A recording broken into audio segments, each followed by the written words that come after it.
May I begin my piece by quoting from Soweto da Costa's award-winning poem, Like the Molave. We, the Filipinos of today, are soft, easygoing, parasitic, frivolous, inconstant, indolent, inefficient. Would you have me sugarcoat you? I would be happier to shower praise upon my countrymen. But let's be realistic. Let's strip ourselves. Youth of the land, you are a bitter pill to swallow. These were the words of a man who won the first Commonwealth Literary Award for poetry more than half a century ago. His own serious accusations against the Filipinos during his time. For the moment, however, I shall suspend my comment on such an indictment.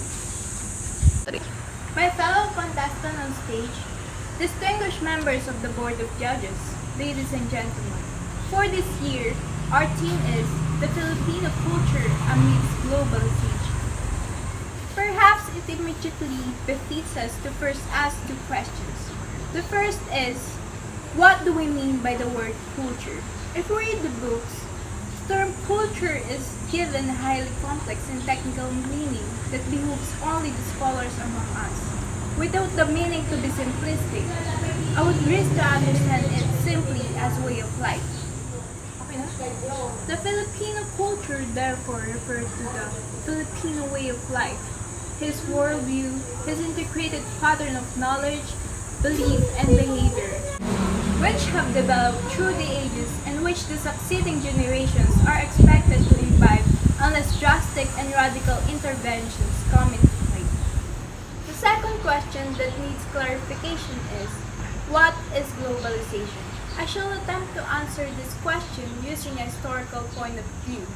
Before our colonial masters, the Spaniards, set foot on Philippine soil, we knew only of our tribe. We belonged to the tribe and lived and survived only within the confines of the tribe. We had our tribal government ruled by tribal leaders. When our colonizers took us under their control, we were exposed and forced to live in a different lifestyle. An experience which was not devoid of abuses, injustices, and oppressions. For a moment, we suffered in silence. That silence, however, broke loose, and there were some few among us who dared to speak out. Leading these few Filipinos are two prominent men, Andres Bonifacio and Jose Rizal. Until then, we had realized that we had a common grievance against a common adversary.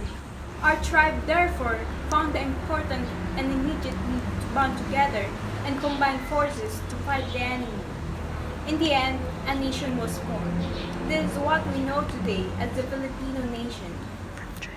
From tribalism, we have turned to nationalism. From tribal citizenship, we have turned to national citizenship.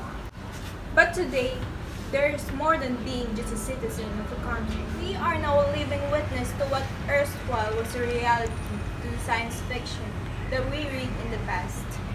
I need not say more. You have cellular. The world have become a village, a global village. It has shrunk to what probably used to be your tribe. Thanks and no thanks to the information highway through which global information has traveled through an amazing time. Today, we have become a global citizen too. Let me add in hastily that there is more to globalization than a mere speedy flow of information to and from our country. Ultimately, it is our survival as a nation, as a people, not only culturally, but politically and economically as well, that we should address vis-a-vis the issue of globalization. Ladies and gentlemen, are we prepared for globalization? Does our culture allow us for globalization? What is our culture as a people? Let me now take you back to the indictment so loudly raised by the customer. Are we the same Filipinos today who may accuse as a bitter pill to swallow because we are soft, easygoing, parasitic, frivolous, inconstant, indolent, inefficient? Is this still our way of life, our culture as a people? I find it objectionable to say yes. I cannot say no because we seem to suffer from a cultural ambivalence. There is much strange paradox in our culture as a people. We aim for excellence, yet we practice mediocrity.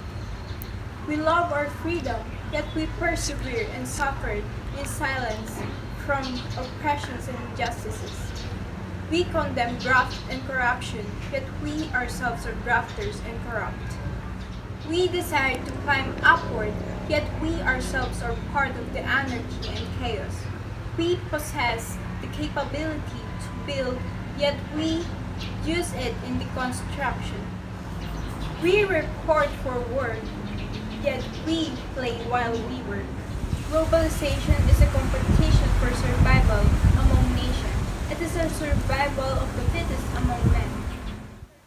Who in the human race has the right to live in this world? Unless we take definite decisions for ourselves to get our acts together, globalization shall bring forth the most tragic disaster. Ladies and gentlemen, I do not mean to moralize, but we have to face squarely our problems as a nation. We cannot delude ourselves into thinking that we are doing right, that we are a great nation, that we are great as any other nation. There is much in us to be done and undone. We cannot compete globally unless we manifest the basic precondition of national unity. We cannot compete globally under the vicious cycle of political strife and disunity. We cannot compete globally in the absence of national discipline. We cannot compete globally unless we learn to help ourselves. Globalization shall make the culturally strong nations even much stronger. It can only destroy the poor and weak ones. To which nation would you like to belong? The choice is yours.